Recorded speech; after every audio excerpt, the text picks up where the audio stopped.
patience were so great. But even then did not quit. Christians had withstood the test of faith. Despite the dark, cruel, and dark ages, the light of truth shone with their brightness. They held on the word of God, and even with their blood. And nowadays, many gods appear, they're claiming to be God's true church. But we believe in our hearts, there's no place for debate or stirs, because the word of God is sure, His authority is sure. What we believe in, what we do, and what we are just what is true. The Baptist way,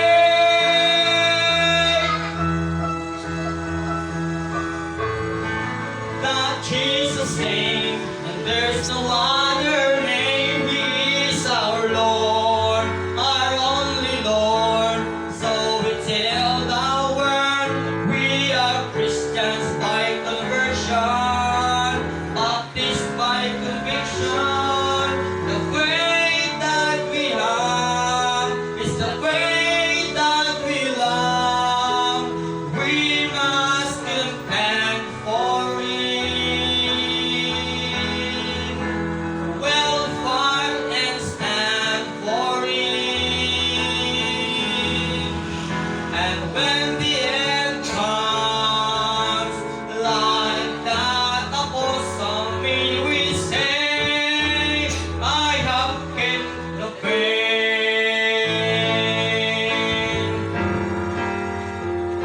This faith that we have is the faith that we love. We must contend for it.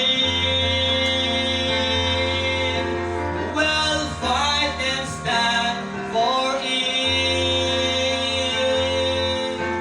When the end comes, like that apostle me, we say, I have kept the faith. Amen. Amen.